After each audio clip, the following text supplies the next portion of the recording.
Was blind, but now I see. 'Twas grace that taught my heart to fear, and grace my fears relieved. How precious did that grace appear, the hour I first believed. My chains are gone, I've been set free. My God, my Savior has ransomed me, and like a flood, His mercy reigns. Unending love, amazing grace, amazing grace.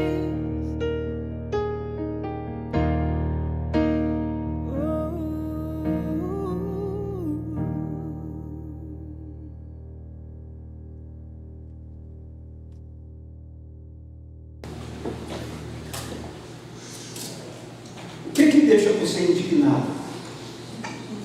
Hã? O que te deixa indignado? Aquela aperto no coração, aquela vontade de você, como diz a expressão popular, o ditado popular, chutar o pau da barraca. Uma das principais geradoras das chamadas enfermidades da alma é a indignação.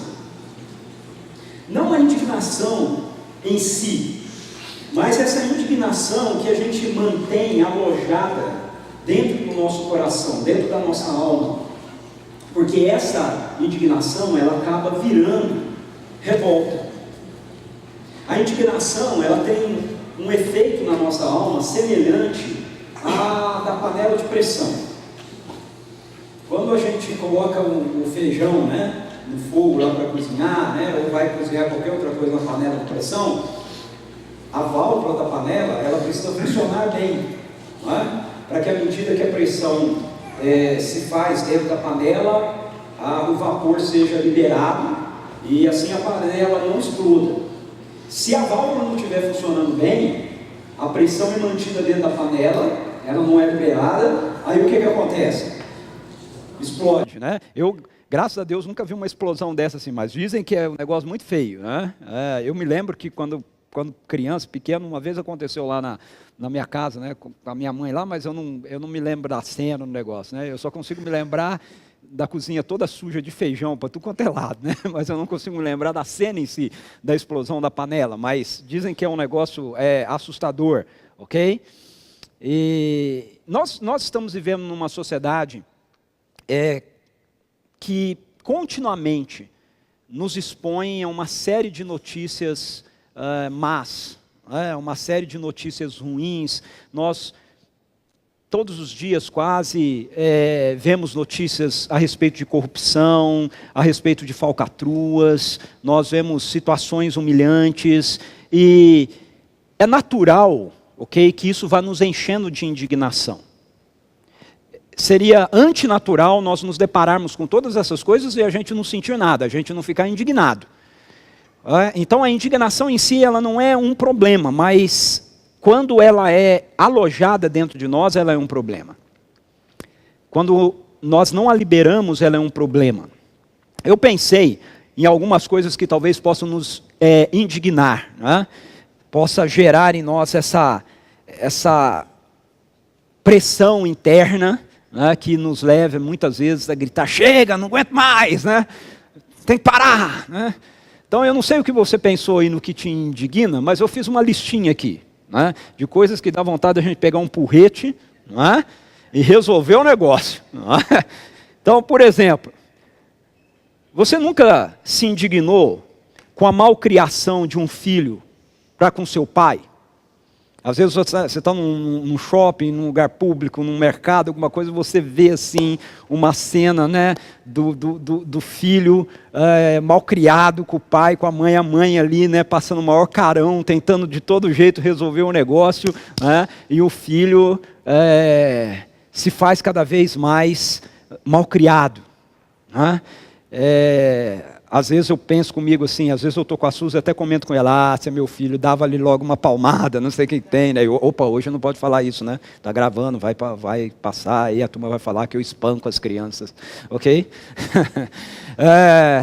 Uma outra situação de indignação, com um motorista que vem cortando uma fila de carros pela direita, sendo que todo mundo vai ter que pegar a mesma alça, ok? Então está todo mundo na filinha ali, né, bonitinho, para pegar a mesma alça de acesso, mas o cara, ele se sente, né, o dono da pista, né? Ele é melhor do que todos os demais, entendeu? E ele não pode ficar lá na fila como todos os demais. Aí daqui a pouco ele sai e começa a cortar todo mundo pela direita, né?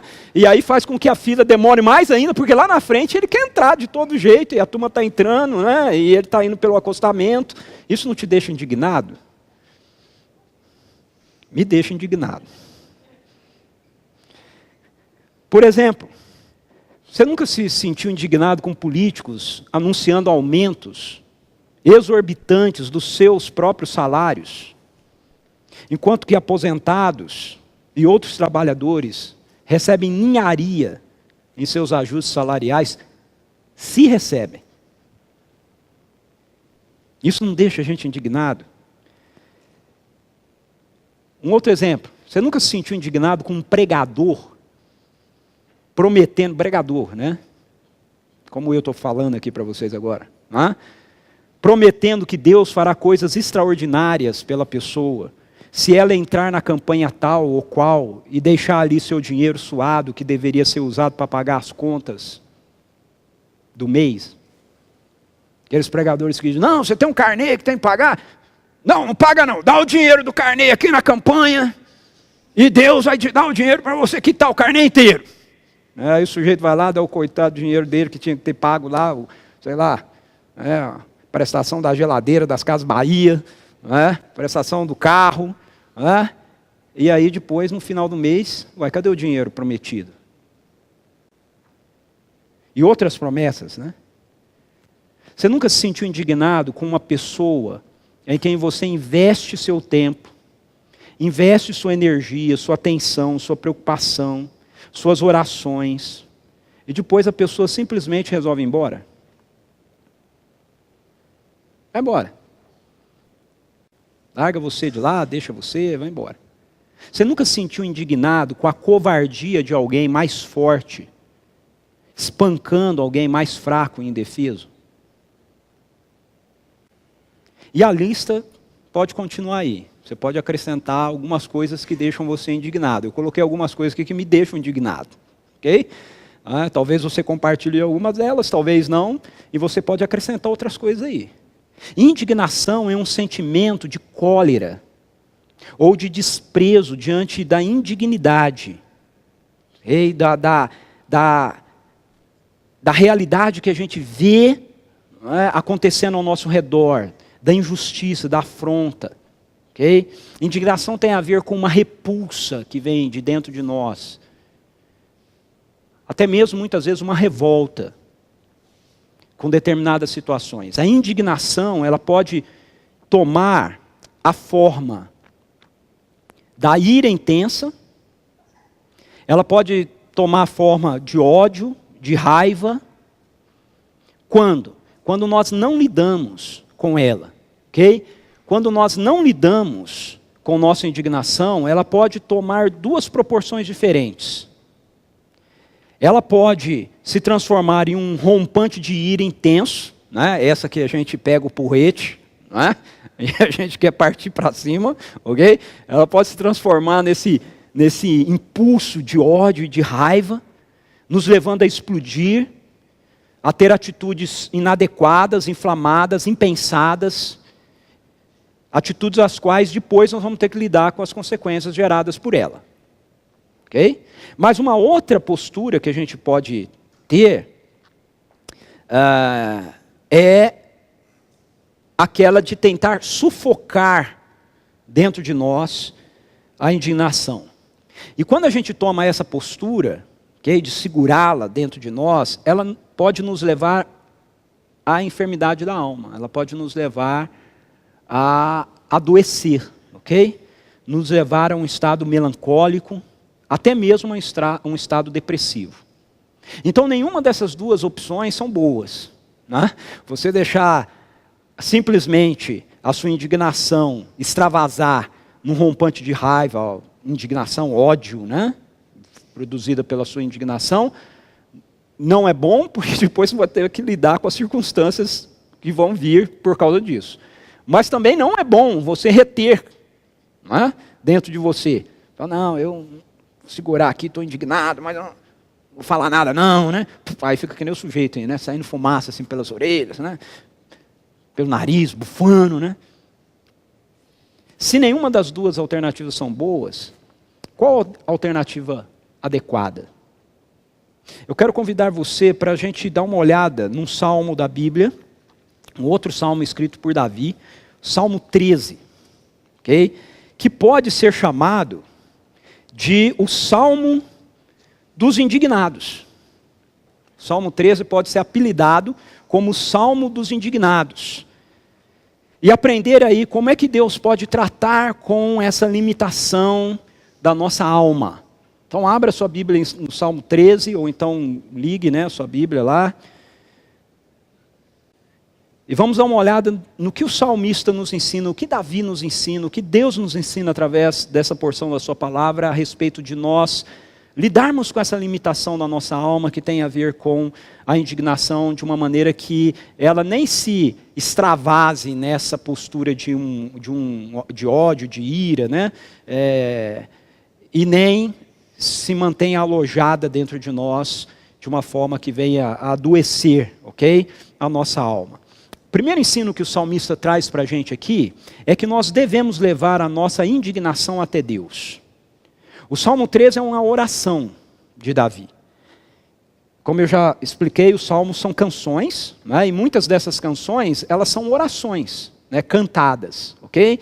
Que eram escritas, era uma prática, né? Que os homens lá do passado tinham, ok? De escrever as suas orações, de fazer músicas com as suas orações, e transformá-las então em expressões da sua espiritualidade diante de Deus. O Salmo 13, ele é um salmo assim, ele é uma oração de Davi, aonde nós percebemos que o coração de Davi ele está tomado de indignação. O salmo começa com esse questionamento de Davi: até quando, Senhor?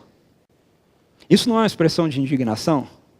Até quando, Senhor? Aqui no caso, Davi está se dirigindo a Deus. Né? Às vezes a gente diz, até quando eu vou enfrentar isso? Até quando eu vou viver essa situação? Né? Até quando vai ser assim? Nosso casamento? Né? Até quando, né, esse menino não vai me obedecer? Aqui Davi está dizendo, até quando? Para o Senhor. A expressão até quando aparece no Salmo 4 vezes. E as 4 vezes que aparece, elas aparecem na oração de Davi se dirigindo ao Senhor. Ou seja, por 4 vezes Davi diz a Deus: até quando, Senhor? O que é interessante nisso? O interessante nisso é que na poética hebraica, começar uma frase com essa expressão, até quando, é uma forma de expressar indignação. O sentido da expressão usada aqui no hebraico, a palavra é yoman, ok? A palavra yoman traz um sentido de um sentimento que é contínuo, ok? Que está ali continuamente, diariamente. É um sentimento que volta diariamente, ok? A você. Então não é assim um até quando e pronto, falei até quando, né? De vez em quando esse sentimento, ele volta à alma de Davi. De vez em quando esse sentimento de Deus, mas e aí? As coisas não vão mudar? Outro detalhe interessante nessa perspectiva é justamente isso que eu já apontei do fato da expressão se repetir 4 vezes. 4 vezes no Salmo, Davi diz: até quando? Até quando, Senhor? Até quando, Senhor? Até quando esconderás de mim o teu rosto? Até quando terei inquietações, tristezas? Até quando meu inimigo triunfará sobre mim? 4 vezes. Segundo os exegetas do hebraico aí, os entendidos, né, da língua hebraica, especialistas na língua hebraica, você começar a palavra, você começar uma expressão com até quando, indica indignação.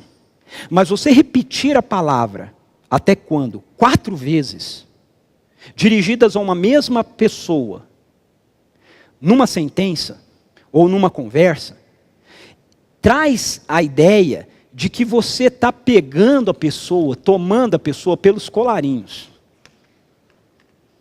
Então, de acordo com os estudiosos do hebraico aqui, o Davi, ele não está dizendo assim: até quando, Senhor? Ele está dizendo assim: até quando, Senhor? Ok? Não é um até quando assim. O até quando, primeiro o até quando dele é até quando, Senhor? O segundo até quando dele é até quando, Senhor? O terceiro até quando dele é até quando, Senhor? O quarto até quando dele é até quando, Senhor? Chacoalhando Deus pelos colarinhos. Essa é a força do texto. Essa é a ideia do texto. É óbvio que ele não está chacoalhando Deus pelos colarinhos, porque ele não tem como pegar Deus, ok? Mas se Deus fosse uma pessoa física, era isso que Davi estaria fazendo. Ele estaria pegando Deus pelo colarinho e chacoalhando Deus e dizendo: Deus, e aí? As coisas não vão mudar. Davi, ele está indignado com os seus inimigos, que estão ali à espreita das suas falhas, da sua derrota. Davi está indignado consigo mesmo, mas Davi está, acima de tudo, indignado com essa realidade que não muda, frente ao fato dele ser uma pessoa que teme a Deus e adora a Deus. Eu acho isso muito interessante. Uma das pessoas com as quais a gente aprende mais ter essa dinâmica de um relacionamento adequado com Deus no Antigo Testamento é Davi. Davi é um sujeito que ensina-nos a termos uma relação com Deus genuína.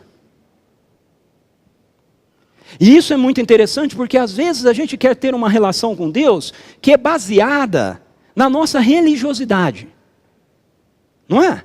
Nos princípios religiosos que nós aprendemos. Nós aprendemos que Deus, Ele é sublime, Ele é o Senhor, Ele é poderoso, Ele é cheio de autoridade. Nós aprendemos que nós temos que orar dizendo: Senhor, mas não seja do jeito que eu quero, seja feita a Tua vontade. Nós aprendemos que nós nunca podemos nos rebelar, né, contra Deus, no sentido de expressar para Ele o que está no nosso coração. Porque afinal de contas Ele é Deus, então a gente tem que chegar, né, diante dEle com... Né? Mas eu acho isso interessante porque Deus, sim, Deus Ele é soberano, Ele é o Senhor, sim, Ele quer que a gente aprenda que a vontade dEle é que deve ser feita, porque ela é sempre melhor para a nossa vida, ok? Mas Deus também é onisciente. Ou seja, Ele sabe tudo. E isso é muito interessante porque às vezes a gente vai orar e o nosso coração está cheio de indignação com aquela situação, mas aí quando nós vamos orar, a gente não, mas afinal de contas Ele é Deus. Aí a gente faz toda aquela oração religiosa, né? Bota para a boca para fora, tudo bonito, frases bonitas, mas só que Deus, Ele está vendo o seu coração, o meu coração. Ele conhece como está o nosso coração, Ele sabe que aquilo que está saindo da nossa boca não é a verdade, ok? Deus prefere essa oração de Davi. Deus prefere essa oração que você grite para Ele: Deus, até quando? Deus prefere essa oração autêntica. Pode acreditar naquilo que as Escrituras estão nos dizendo aqui. Deus não ficará chocado se nós expressarmos a Ele a nossa indignação, com o fato de muitas vezes parecer que as situações não mudam na nossa vida, na nossa história. Parecer que o Senhor não se importa com o que nós estamos passando. Ou como ele coloca aqui, parecer que o Senhor escondeu o seu rosto de nós. Até quando ficará com a sua face voltada, escondida de mim? Então a primeira coisa a fazer para que a gente possa lidar com a nossa indignação de uma maneira que ela não seja expressa num rompante de ódio, de ira, de raiva, mas também não fique contida dentro de nós, adoecendo a nossa alma, é expressar essa nossa indignação diante de Deus, em oração. É orarmos com autenticidade. Essa é o tipo de oração que a gente tem que fazer lá no quarto em secreto. Que Jesus diz, vai orar no teu quarto em secreto, teu pai que te vê em secreto te recompensará. Por quê? Porque Jesus diz, os fariseus, eles gostam de orar na praça, eles gostam de fazer orações públicas, para serem vistos pelos homens. Ou seja, isso significa que as orações dos fariseus eram orações religiosas. Eram orações bonitas, orações floreadas, porque o interesse deles, na verdade, não era a autenticidade do coração deles diante de Deus, mas era que os homens olhassem para eles e dissessem, vejam, puxa vida, como essas pessoas elas são realmente reverentes e tementes a Deus. Olha o que eles estão passando, mas veja como eles oram bonito para Deus. Jesus, vai lá no seu quarto em secreto, onde o teu pai te vê em secreto, e grite para ele. Até quando, Senhor? Até quando? Então nós lidamos com a nossa indignação, primeiramente, através dessa prática consistente de uma oração transparente, autêntica, diante de Deus, onde nós levamos a Ele a realidade da nossa indignação. Será que nós não estamos precisando fazer isso hoje? Será que você não está precisando fazer isso hoje? O que é que você precisa dizer ao Senhor, nesse exato momento, sobre o que você se sente indignado? Sobre aquilo que gera essa indignação no seu coração. Começamos a lidar com a nossa indignação assim, levando ao Senhor. Mas a oração de Davi continua. E nós aprendemos com ele, em segundo lugar, que a gente deve pedir pela intervenção poderosa de Deus. Veja, é interessante que Davi, ele diz aí 4 vezes, até quando, Senhor, até quando, Senhor, até quando, Senhor, até quando, Senhor. Mas aí em seguida, ele diz, Senhor, olha para mim. Age. Responde. Ilumina os meus olhos. Do contrário, dormirei o sono da morte. Os meus inimigos dirão, eu o venci, e os meus adversários festejarão o meu fracasso. Pelo que dá a entender aqui, através do Salmo, o que está gerando indignação em Davi, são justamente os seus inimigos. Essa frase deixa claro isso, né? Algumas frases no Salmo deixam claro isso. Essa expectativa que os seus inimigos têm de triunfarem sobre ele. De alguma maneira, ele está se sentindo envolvido numa situação onde aparentemente os seus inimigos vão lograr vitória sobre a vida dele. E Davi está indignado com essa situação. E por isso ele grita. A questão dele é essa, Deus, não deixe os meus inimigos vencerem. Até quando, no verso 2 a gente já vê isso, até quando o meu inimigo triunfará sobre mim? No verso 4 ele diz, os meus inimigos dirão, eu o venci. E os meus adversários festejarão o meu fracasso. Veja, há muitas coisas que nos indignam. Fiz uma listinha aí delas que você pode aumentar bastante, né?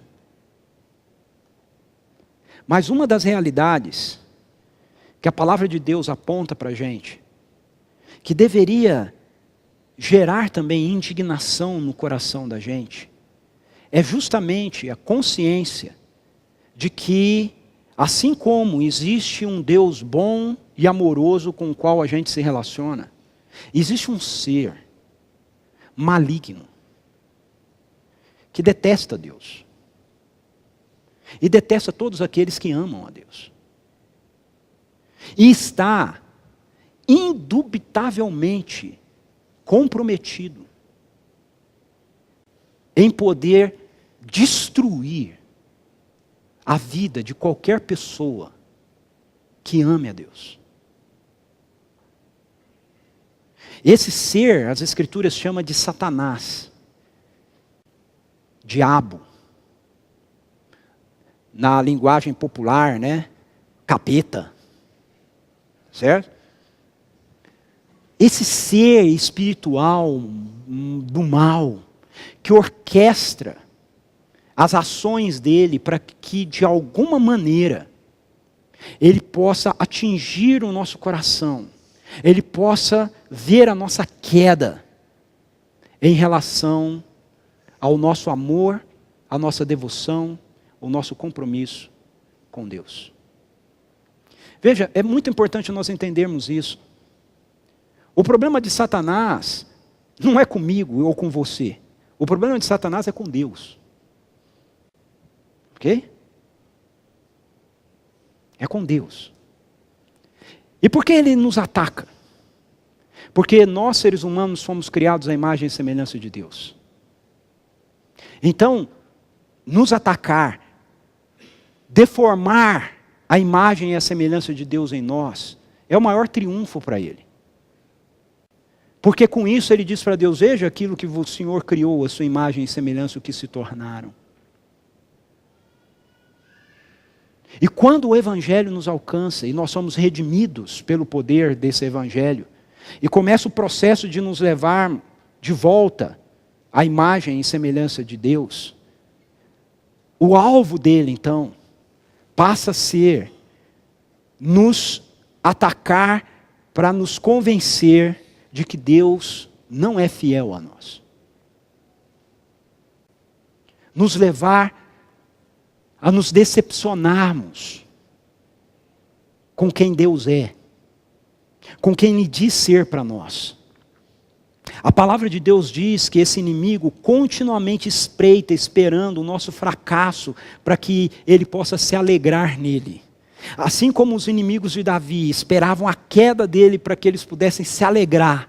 Esse ser, 1 Pedro 5,8 diz que esse ser, ele está aí ao redor, esperando uma possibilidade, esperando uma chance, uma brecha, uma situação, onde ele possa nos convencer de que não vale a pena manter um relacionamento de busca, de intimidade, de amizade com esse Deus que nos salvou.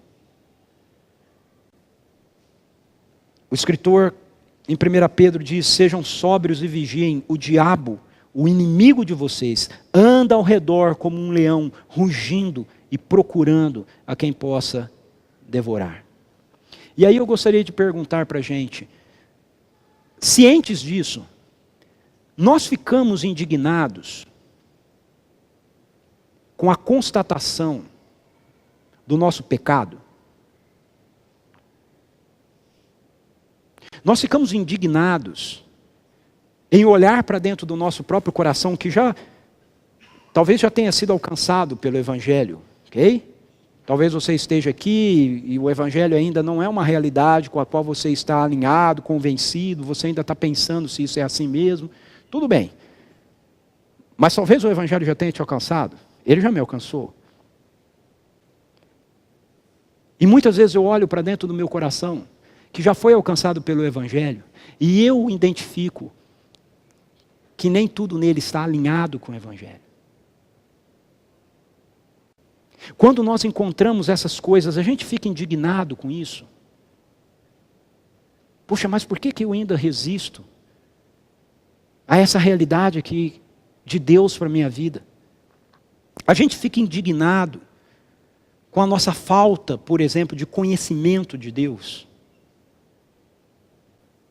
Nós ficamos indignados em relação ao nosso envolvimento com a vontade de Deus e a revelação da sua palavra para nós, ser tão pequena. Isso são coisas que nos indignam. Elas podem ser colocadas na lista. Ou a gente fica indignado apenas com essas questões externas. Parece-me que Davi, ele estava indignado, não apenas com os seus inimigos, mas ele estava indignado consigo mesmo também. Ele estava indignado com a sua falta de maturidade, de discernimento das situações diante do Senhor. Porque olha o que ele diz: ilumina os meus olhos, do contrário dormirei o sono da morte.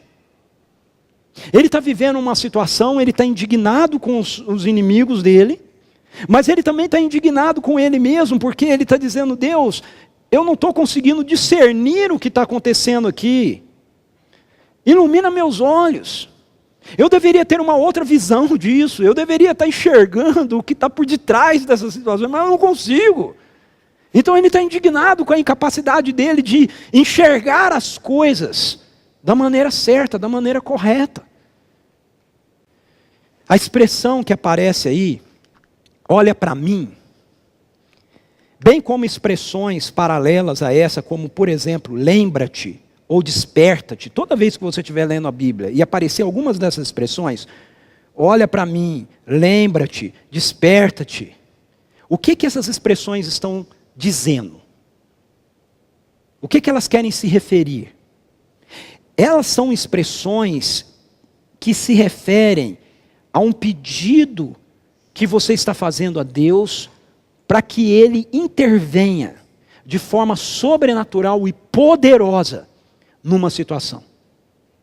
Então veja, Davi ele está orando e ele está expressando primeiramente a indignidade dele diante de Deus. Ele está dizendo, está lá no quarto secreto, dizendo: Deus, até quando? Mas ele não para aí. Ele diz: levanta-te, Senhor, age. Eu preciso do teu poder. Eu preciso de experimentar o teu poder. Ilumina meus olhos. Abre meus olhos. Adensa a tua presença na minha vida. Sobre essa situação, sobre essa realidade. Assim, a segunda coisa que Davi nos ensina nesse salmo é que nós devemos clamar ao Senhor por um adensar poderoso da presença dEle na nossa vida. Para que a gente possa enfrentar essas situações. Qual é a área da sua vida? Em qual situação da sua jornada você precisa provar de uma ação poderosa de Deus? Seu casamento? Alguma situação na sua família? Seu trabalho? Relacionamentos? Alguma ação no seu ministério? Em si mesmo? Nos seus sentimentos?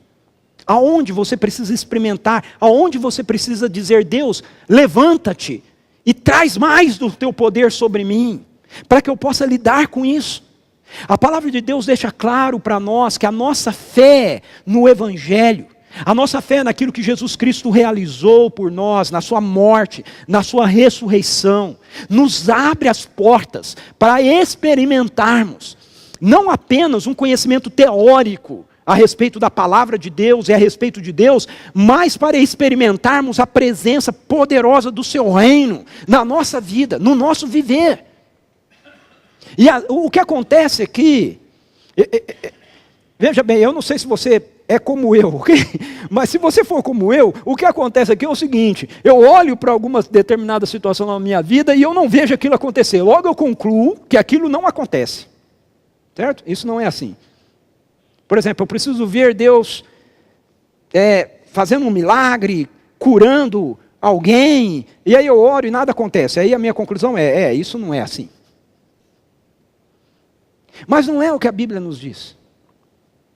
A Bíblia nos diz que nós devemos perseverar na nossa fé no Evangelho. E que nós vamos experimentar a realidade do poder de Deus. Isso não significa que, no exemplo de cura, todo mundo vai sair por aí sendo curado. Mas significa que nós vamos crescer na experiência com essa realidade.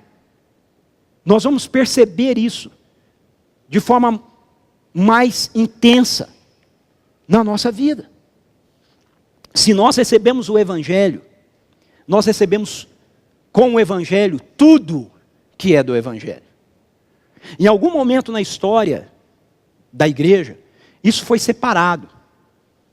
Alguns homens disseram, não, isso aqui agora é assim, isso aqui agora não é mais assim.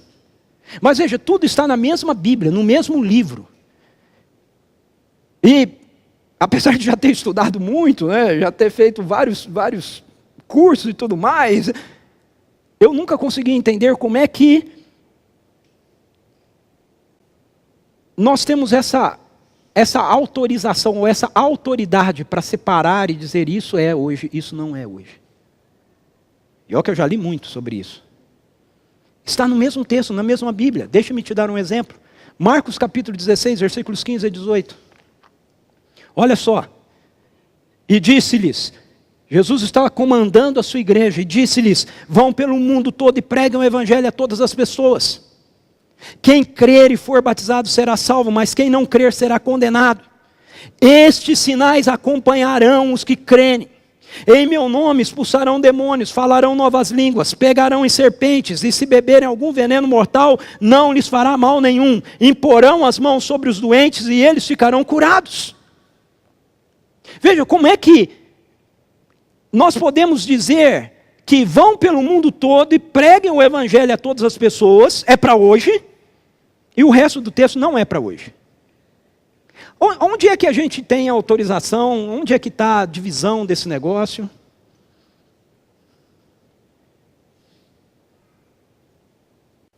E aí, geralmente, as pessoas vêm com uns argumentos ridículos, né? Ah, então pega aí uma taça de veneno e bebe, que eu quero ver. Ué, mas não é isso que o texto está dizendo. Okay? O texto está dizendo para você pegar uma taça de veneno e beber. O texto está dizendo que esses sinais acompanharão aqueles que crerem.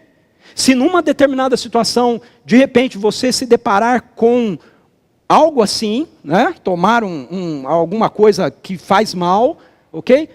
E você tiver em missão, porque isso está relacionado a você ir e pregar o Evangelho, ok? Isso aqui não é para qualquer um, tá? E é para todo mundo. Não é para qualquer um, mas é para todo mundo. Por quê? Porque é para todos aqueles que estiverem em missão. Mas não é para qualquer um no sentido de que, se você não estiver em missão, esquece. Esses sinais acompanharão aqueles que creem. Quem são os que creem? Os que vão e pregam o Evangelho. Vão pelo mundo todo e pregam o Evangelho. Se você crer, você prega o Evangelho. Se você está vivendo em missão, então os sinais do reino acompanham você. Na missão, ok? Na missão.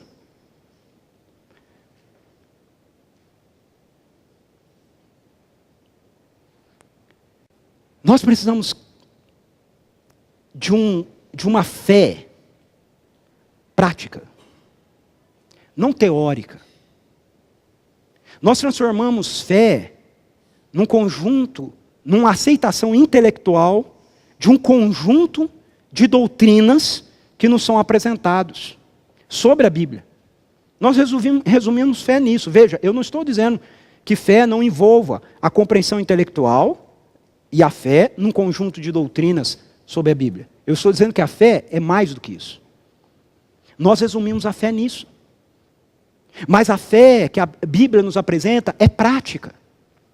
A fé é prática. A fé me leva a dizer, eu creio em Deus, eu creio no poder do Evangelho. Logo, se nós temos alguém doente, nós vamos orar por essa pessoa, porque nós cremos que Deus pode curá-la.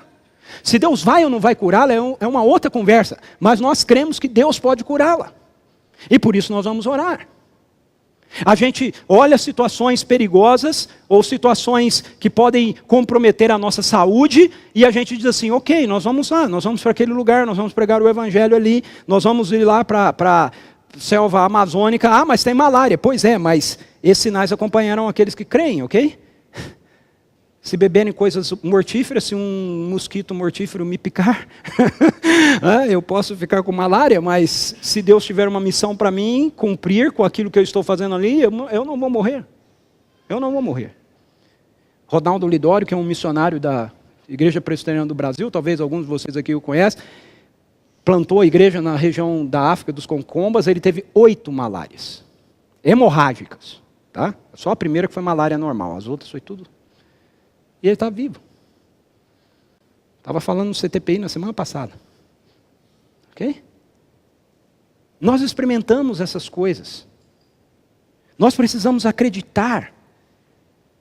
Isso não é apenas para dimensões assim, ok? Isso é para o seu trabalho. Você tem desafios lá no seu trabalho, você tem coisas lá no seu trabalho que porventura estejam te indignando. E você diz para Deus, Senhor, até quando? Mas por outro lado você diz também, Senhor, intervém nisso. Eu quero ver o poder do Senhor agindo aqui, no meu ambiente de trabalho, no meu ambiente familiar, no casamento dos meus pais, no relacionamento entre os meus filhos. Eu quero um adensar do Senhor.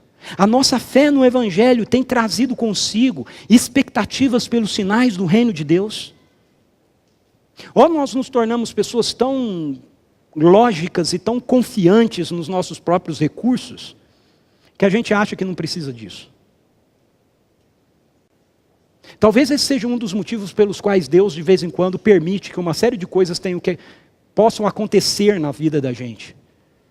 Para cair a ficha, nós não damos conta só com a nossa capacidade, só com o que nós temos, só com os nossos recursos, só com o nosso conhecimento, só com a nossa tecnologia, só com o que a gente sabe fazer, só com o dinheiro que a gente tem. Nós não damos conta, nós precisamos de uma intervenção sobrenatural e poderosa de Deus. Nós temos pedido, temos orado, pedindo a Deus por essa intervenção poderosa nas realidades que têm causado indignação no nosso viver. Você tem orado por isso? Nós temos orado por isso? Temos um problema, precisamos recorrer a um psicólogo, precisamos recorrer a um médico. Eu não estou sendo contra isso, ok, queridos? Todo mundo me conhece bastante aqui. Eu não estou sendo contra isso. A minha questão é, nós, na mesma dimensão que pensamos nisso, nós pensamos, Deus, nós precisamos do Senhor. Nós precisamos do Senhor. Deus, eu preciso do Senhor aqui no meu trabalho. Não é só técnica de venda, não é só gerência de venda, não é só conhecimento e estratégia. É um poder sobrenatural do Senhor. Eu preciso que o Senhor faça alguma coisa aqui. A gente tem olhado isso para a relação, para o casamento. Meu casamento não está bem, eu preciso de uma terapia, de um terapeuta familiar. Ok, mas não é só um terapeuta familiar. Você consegue entender isso? Deus, nós precisamos do teu poder. Precisamos do agir do Senhor aqui.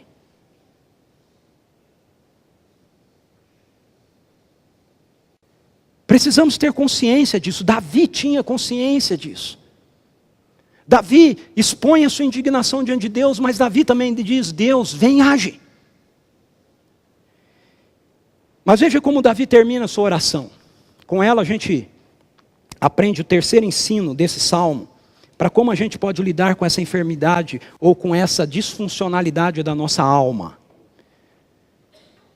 Davi nos mostra que nós devemos caminhar com um estilo de vida de adoração. Apresentar a Deus a nossa indignação, clamar por sua intervenção e caminhar com um estilo de vida de adoração. O verso 5 e 6, que é o fim da oração de Davi, ele diz assim, eu porém. E esse eu porém aqui muda o cenário do salmo. Ele diz, eu porém, confio em teu amor, O meu coração exulta em tua salvação. Quero cantar ao Senhor pelo bem que me tem feito. Sabe o que é interessante? Pega aí sua Bíblia. Do versículo 1, aonde Davi começa orando, dizendo assim: até quando, Senhor? Até o verso 4, que ele diz assim: e os meus adversários festejarão o meu fracasso. Você não encontra nenhum indício de que houve alguma intervenção de Deus, que houve alguma mudança no quadro, no cenário. Mas, quando ele vai terminar o salmo, ele diz assim: porém, porém. E aí o final do salmo tem uma tônica completamente diferente do começo do salmo. O começo do salmo é esse salmo que inicia com grito, com desespero, com lamento, com angústia, mas o fim do salmo termina com celebração, com louvor, com satisfação. E entre o começo e o fim, não há nenhuma mudança concreta na experiência de Davi. Não há um único versículo que diga assim: e Deus se levantou e me socorreu. E Deus tirou os meus pés do lamaçal e firmou meus pés sobre a rocha. E o Senhor se levantou como a minha bandeira. Não há. Em alguns salmos que começam com pedidos como esse aqui do Salmo 13, de socorro, ao longo da narrativa do Salmo, o salmista mostra que o Senhor fez algo, que o Senhor salvou, que o Senhor curou, que o Senhor libertou, e então o Salmo chega no clímax com adoração. Mas não é isso que acontece aqui no Salmo 13. O Salmo 13, na verdade, apresenta para a gente uma caminhada, um movimento da indignação, passando pela fé e chegando à adoração. Parece-me que Davi, depois de ter posto para fora a sua indignação, depois dele ter orado, depois dele ter colocado diante de Deus o estado do seu coração, depois dele ter suplicado a Deus pela intervenção dele, lá no quarto em secreto, o que ele faz? Ele simplesmente se levanta, sai do quarto e firma-se naquilo que ele sabia que devia ser feito diante de quem Deus é. A adoração. A adoração é o resultado de nossa verdadeira confiança na salvação de Deus. A nossa confiança no Evangelho. Por isso no verso 5 Davi diz: eu porém confio em teu amor, o meu coração exulta em tua salvação. Em outras palavras, Davi orou, Davi abriu o seu coração diante de Deus, derramou a sua alma, apresentou a Deus sua indignação, falou: Senhor, levanta e faz alguma coisa. E depois ele se levantou e saiu dizendo assim: Senhor, eu estou certo da tua salvação. Mesmo que nada mude, eu estou certo da tua salvação. Eu estou certo daquilo que o Senhor fez, daquilo que o Senhor faz, de quem o Senhor é. O Senhor é meu Salvador. Nós podemos nos indignar com as situações com as quais nós lidamos no nosso cotidiano.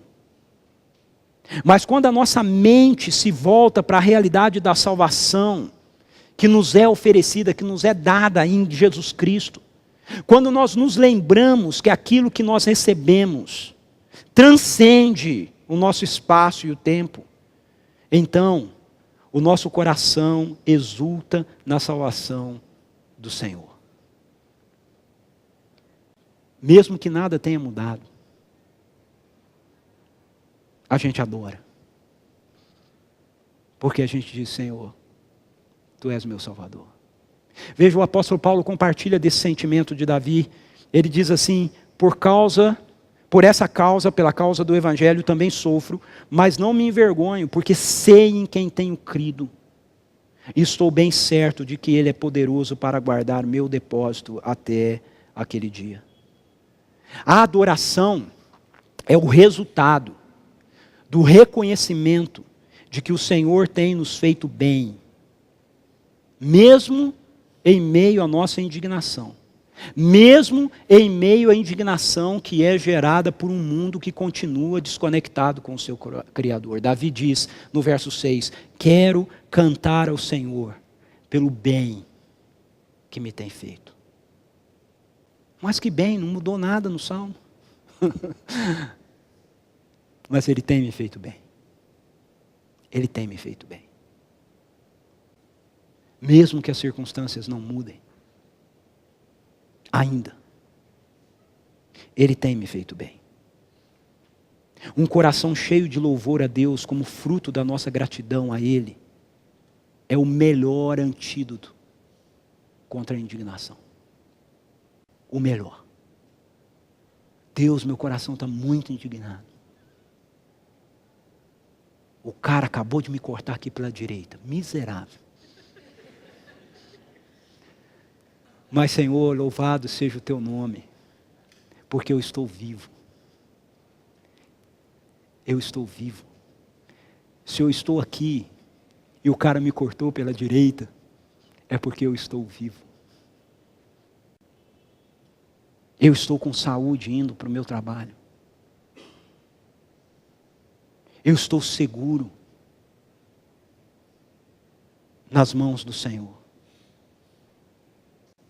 Eu não preciso me preocupar se eu vou chegar vivo ou não no final desse dia, porque eu sei em quem tenho crido e sei que Ele é poderoso para guardar a minha vida, o meu depósito, eternamente. Você tem caminhado como um adorador? O seu coração está cheio de gratidão a Deus. Meu coração está cheio de gratidão a Deus por ter dado a nós a maior de todas as bênçãos. Oferecer a você e a mim a maior de todas as bênçãos, a reconciliação com Ele, em Cristo Jesus. Porque esse lado da eternidade é o lado menor que nós estamos vivendo. O lado de lá da eternidade é muito maior.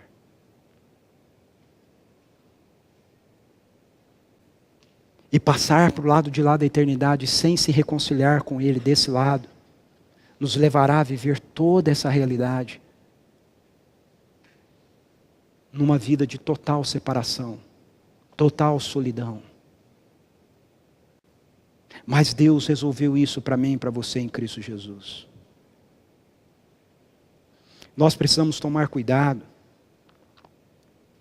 para que, apesar de termos sido abençoados com tamanha dádiva, nós não permitamos que a indignação em relação àquilo que nos acontece transforme essa tão maravilhosa dádiva em algo pequeno. Precisamos tomar cuidado para não agirmos como Esaú, que foi um sujeito lá do Antigo Testamento, que tinha a bênção da primogenitura, mas trocou essa bênção por um prato de lentilha. Hebreus capítulo 12, verso 16 diz assim: não haja nenhum imoral ou profano como Esaú, que por uma única refeição vendeu os seus direitos de herança como filho. Às vezes, sem perceber, nós trocamos aquilo que é realmente valioso por coisas efêmeras. Que Deus encha o nosso coração de adoração a Ele. Para o que é que você precisa dizer até quando? Para o que é que você precisa olhar e dizer até quando? Vamos trazer diante do Senhor aquilo que tem gerado indignação em nossos corações. Vamos clamar a Ele por uma ação poderosa da sua parte em nosso favor. Vamos fazer isso agora. Ok? Agora. para que em seguida a gente se levante daqui e a gente saia por essas portas para vivermos como adoradores desse Deus. Feche seus olhos, curva a sua cabeça, vamos orar. Entre no seu quarto em secreto agora, ok? Seu coração e Deus. E diga a Ele, expresse diante dEle aquilo que porventura esteja te indignando. E diga para Ele, levanta-te, Senhor. Venha ao meu socorro.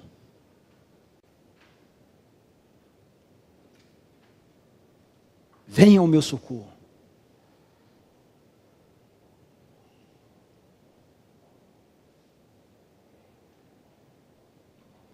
E aí se levante daqui, vá viver sua vida, dizendo,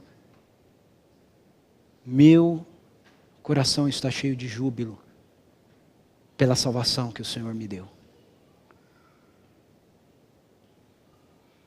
Louvarei ao Senhor pela bondade dele para comigo. Vem, Espírito Santo de Deus. Precisamos que o Senhor venha. Levanta-te, Senhor. Adensa sobre nós a tua presença e o teu poder. Precisamos de ti.